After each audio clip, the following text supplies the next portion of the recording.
नमस्कार दोस्तों, मैं आप सभी का स्वागत करता हूं आपके अपने ग्रेट ट्यूटोरियल्स के यूट्यूब चैनल पे। दोस्तों, आप सभी से जानते हैं कि आपके 11th कॉमर्स के लेक्चर्स आना क्या शुरू हो चुके हैं और उसी के तहत आज आपके लिए एसपी का जो है सेकंड लेक्चर लेकर आप सभी के सामने फिर आपका ये जो दोस्त थे एक बार फिर हाजिर हो चुका है। अब यहाँ पे अगर मैं बात करूं, आपके पिछले लेक्चर आपने क्या देखा? In the previous lecture we have studied about the sole trading concern, partnership firm as well as we have gone through the joint Hindu family business. अब इन सारे के फीचर्स के बारे में देखा था, इन सारी चीजों के बारे में हमने समझा था।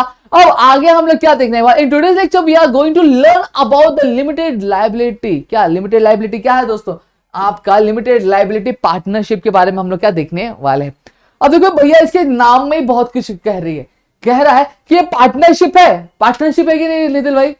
है, लेकिन लाइबिलिटी क्या होगी? वो लिमिटेड होगी। लेकिन पार्टनर्स की जो लाइबिलिटी होगी क्या लिमिटेड होगी? कैसे? उनके शेयर के बेसिस पे। तो चलो देखते हैं। इसका जो निर्माण होता 2008 के बाद गवर्नमेंट ने क्या ये एक नई तरह की ऑर्गेनाइजेशन जो है एलएलपी का क्या निर्माण किया था, जहां पे जो पार्टनर्स की लाइबिलिटी वो क्या होती है? लिमिटेड होती है। अब इससे पहले हमने पार्टनरशिप पढ़ा था, वहां पे जो पार्टनर्स उनकी लाइबिलिटी लिमिटेड थी क्या? नहीं, अनलिमिटेड थी। सही बात है कि लिमिटेड थी कि अनलिमिटेड थी? अब मुझे बता देना कमेंट सेक्शन में, ठीक है। अब चलो आगे बढ़ते हैं। अब यहां पे अगर बात करूं फीचर्स क्या है, फीचर्स हमें क्या बतलाते हैं, क्या सारी चीजें देखते हैं। तो सबसे पहली चीज, अब यहां पे अगर बात करें तो द लिमिटेड लायबिलिटी जो पार्टनरशिप फर्म है, यहां पे एक सेपरेट लीगल एंटिटी होती है। सोल ट्रेडिंग कंसर्न में क्या मतलब? बिजनेस किसका था? अगर जैसे फॉर एग्जांपल अगर बात करूं नितिन भाई का बिजनेस है, नितिन भाई का बिजनेस का मतलब नितिन भाई है, और नितिन भाई मतलब नितिन भाई का बिजनेस। मतलब अगर नितिन भाई ने कुछ किया तो उसके बिजनेस को भी इफेक्ट करेगा, अगर बिजनेस को कुछ है तो नितिन भाई को भी इफेक्ट करेगा। अगर नितिन भाई पैसा उधार लेते तो उनके बिजनेस को भी क्या हानि पहुंच सकती है। अगर नितिन भाई बिजनेस के लिए पैसा उधार से लेते तो उनकी पर्सनल प्रॉपर्टी का भी बिक जाएंगी, पूरे घर वगैरह सबका बिक जाएगा इसमें।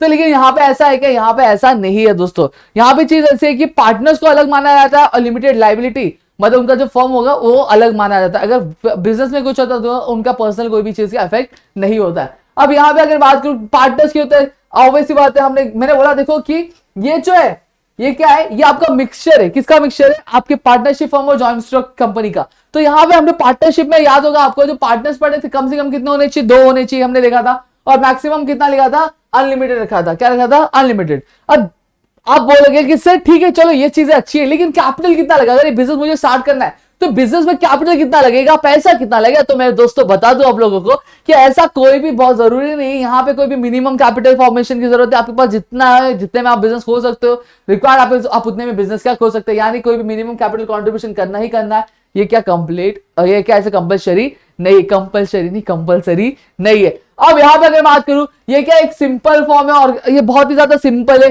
अगर आप इसको ऑपरेट करना चाहते हो तो ऑपरेशन भी बहुत ज्यादा इजी है। अगर इसको फॉर्म कर इनकॉर्पोरेट करना चाहते हो तो इनकॉर्पोरेशन में बहुत बड़ा लंबा चौड़ा प्रोसीजर नहीं है। बहुत इजी वे में क्या कर सकते हैं, जैसे सोल ट्रेडिंग कंसर्न हम लोग क्या करते थे। अब जो लाइबिलिटी होती है हर पार्टनर की, तो नाम नहीं बताया था, लिमिटेड लाइबिलिटी पार्टनरशिप। यानी जितने भी पार्टनर्स होंगे, जैसे नितिन भाई और मैं पार्टनर्स है, क्या है? पार्टनर से।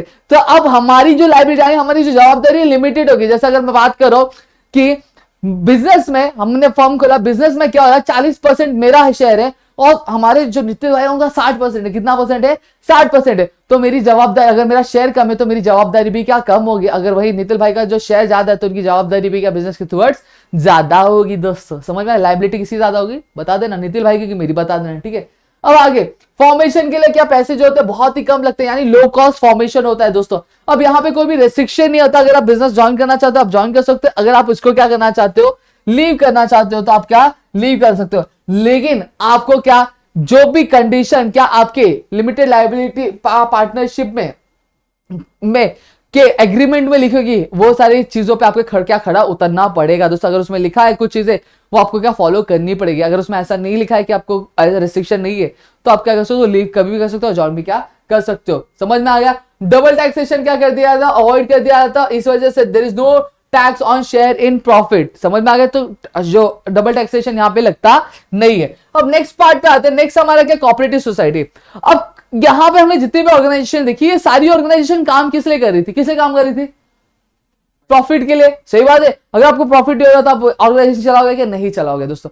अब यहां पे अगर मैं बात करूं तो कोऑपरेटिव सोसाइटी क्या है? कोऑपरेटिव सोसाइटी बेसिकली दोस्तों एक ऐसी ऑर्गेनाइजेशन है, एक ऐसी वॉलंटरी सोसाइटी है जहां पे लोग जो है आप क्या आते हैं, इकोनॉमिक ऑब्जेक्टिव अचीव करने आते हैं, इकोनॉमिक ऑब्जेक्टिव अचीव करने आते हैं, यानी बेसिकली ये क्या सर्विस ओरिएंट करने आते हैं। यहाँ पे मेन मोटिव प्रॉफिट अर्न करना नहीं होता है, यहाँ पे मेन मोटिव क्या होता है, लोगों को सर्विस क्या प्रोवाइड करना, क्या इनका मेन मोटिव होता है। अब यहाँ पे अगर मैं बात करूं तो इसका जो रजिस्ट्रेशन होता है वो कंपलसरी होता है महाराष्ट्र में। अगर महाराष्ट्र के तहत में बात करूं तो महाराष्ट्र कोऑपरेटिव एक्ट 1960 के तहत इनको क्या करना रहता है, कंपल्शन होता है। क्या होता है, कंपल्शन होता है रजिस्ट्रेशन करना, क्या, महाराष्ट्र कोऑपरेटिव सोसाइटीज एक्ट 1960 के तहत। दोस्तों इतनी चीजें मेरे ख्याल से क्लियर हो गया। आपको ध्यान रखना है आपके एग्जाम में आपको फिल इन द ब्लैंक्स में भी क्या पूछा जा सकता है, या फिर ट्रू और फॉल्स में भी ऑब्जेक्टिव क्वेश्चन की तरह पूछा जा सकता है। अब ऑलरेडी मैंने बताया कि रजिस्ट्रेशन क्या होता है, इसका कंपल्सरी होता है, आपको रजिस्ट्रेशन क्या करना ही पड़ता है। इसका जो मेंबर्स होता है कोऑपरेटिव सोसाइटी का वो ओपन होता है, ऐसा कोई नहीं है कि भाई सोसाइटी के जो अमीर लोग हैं वही आएंगे या फिर छोटे लोग हैं वही आएंगे, ऐसा कुछ ऐसा नहीं है। कोई भी बंदा अगर वो विल करना चाहता है, कोऑपरेटिव सोसाइटी से जुड़ना चाहता है तो वो क्या कर सकता है, जुड़ सकता है। कोई रेस्ट्रिक्शन है क्या नितिन भाई? नितिन भाई ने बोला मतलब बात खत्म। अब यहाँ पे मेंबर्स कितने होने चाहिए, अगर 10 लोग, मिनिमम कितने होने चाहिए, 10 लोग होने चाहिए, मैक्सिमम क्या कोई भी परवाह नहीं भाई, जितने आ रहे आन दो, रुकने का नहीं। यहां पे आपको चीज बता दूं कि कोऑपरेटिव सोसाइटी का क्या डेफिनेशन के sir, the organisation which is form with the minimum 10 people with the on the basis of voluntary decision, that kind of society is known as cooperative society. या फिर एक ऐसी ऑर्गेनाइजेशन, क्या, एक ऐसी ऑर्गेनाइजेशन जो क्या फॉर्म हुई है आपके, क्या 10 लोगों ने क्या मिलकर वॉलंटरी बेसिस पे क्या फॉर्म किए, मिलकर वॉलंटरी बेसिस पे फॉर्म किए, क्या ओरिएंट करने का, प्रॉफिट अर्न करना उनका मेन मोटिव नहीं है, क्या वेलफेयर सोसाइटी को सर्विस ओरिएंट करना उनका मेन ये है, सॉरी सोसाइटी नहीं, उनके जो मेंबर्स है उनको सर्विस देना उनका क्या मेन मोटिव है। वैसी तरह की ऑर्गेनाइजेशन हम लोग क्या बोलते हैं, कोऑपरेटिव सोसाइटी का बोलते हैं। अब जो लायबिलिटी होती है मेंबर की कोऑपरेटिव सोसाइटी वो क्या होती है, लिमिटेड होती है। क्या होती है, लिमिटेड होती है। अनलिमिटेड होती है क्या, नहीं होती है। अब ये क्या होता है, it differs from other forms of organisation, aim is not maximisation of profit but to provide service its member. ये क्या होता है, ये अलग है। किससे अलग है दोस्तों, बाकी सारी ऑर्गेनाइजेशन। ऑलरेडी स्टार्टिंग में मैंने बताया कि सोल ट्रेडिंग में, पार्टनरशिप में, फिर जॉइंट हिंदू फैमिली में आप जॉइंट स्टॉक भी पढ़ने वाले। तो ये सारी चीजों में क्या होता था कि लोग, अब ये ऑर्गेनाइजेशन चल रही है प्रॉफिट के चल रही है, लेकिन ये ऑर्गेनाइजेशन का मेन मोटिव क्या, प्रॉफिट अर्न करना है क्या, नहीं, मेन मोटिव क्या है, सर्विस ओरिएंट करना, सर्विस देना क्या इनका मेन मोटिव है। अब जो ऑर्गेनाइजेशन होता है एक इंडिपेंडेंट लीगल स्टेटस क्या एंजॉय करता है, यानी कोऑपरेटिव सोसाइटी अलग होती है, उसके मेंबर्स अलग होते हैं। ऐसा नहीं मेंबर्स ने कुछ किया तो कोऑपरेटिव सोसाइटी को ही दोषित कर, ऐसा कुछ है। कोऑपरेटिव सोसाइटी अलग और मेंबर्स अलग। अगर लायबिलिटी अगर कोऑपरेटिव सोसाइटी पे है तो उसका भुगतान मेंबर्स के पर्सनल प्रॉपर्टी से नहीं होगा दोस्तों। अगर मेंबर्स पे कोई कर्ज है, लायबिलिटी है, तो उसका भुगतान कोऑपरेटिव सोसाइटी नहीं करेगी दोस्तों। इतनी चीजें क्लियर हो गई मेरे। अब जो मैनेजमेंट होता है कोऑपरेटिव ऑर्गेनाइजेशन वो कैसे डेमोक्रेटिक वे में किया जाता है, डेमोक्रेटिक होता है नेचर में। अब यहाँ पे डेमोक्रेटिक मतलब क्या होता है, अगर कोई डिसीजन लेना है फिर कुछ लेना है तो सबकी राय ली जाती है, सबकी मंजूरी ली जाती है, और एक बंदे को, हर एक बंदा जो मेंबर होता है कोऑपरेटिव उसको क्या दिया जाता है, वोटिंग राइट दिया था, और इक्वल वोटिंग राइट होता है। जैसे अगर मैं बात करूं नितिल आया मेरी कोऑपरेटिव सोसाइटी में, तो ऐसा नहीं नितिल भाई मेरा बहुत खास है तो उसका एक वोट मतलब 10 वोट होता है, ऐसा कुछ नहीं होता है। अगर नितिल भाई उनको भी एक वोट है, अगर चिराग सर आ रहे तो उनको भी एक वोट, अगर कोई और भी आ रहा है तो उनका भी वोट जो है, सबकी वोट की जो वैल्यू होगी वो क्या होगी, सेम होगी, अलग होगी क्या, नहीं होगी। समझ में आ गया, ठीक है। अब they follow the principle one member one vote. Already मैंने बताया चिराग सर आ रहे तो चिराग सर मतलब क्या, एक वोट, मैं आ रहा हूं तो मतलब मेरा एक मेंबर मतलब मेरा एक वोट, नितिल भाई मतलब एक, तो उनका वोट भी कितना होगा, एक होएगा। समझ में आ गया। अब there is control and supervision by the state government on the working of the cooperative. अब जो कोऑपरेटिव ऑर्गेनाइजेशन उसकी काम धाम पर किसका नजर रहता है, हमारी जो स्टेट गवर्नमेंट होती है उसका नजर रहता है, क्योंकि यहाँ पे जो आम जनता है वो आ रही है, आम जनता इससे जुड़ी है, उनके कुछ पैसे जुड़े होते हैं, ये सारी चीजों से जुड़े होते हैं कि नहीं जुड़े, तो इसलिए स्टेट गवर्नमेंट का बहुत ज्यादा क्या ख्याल रखती है।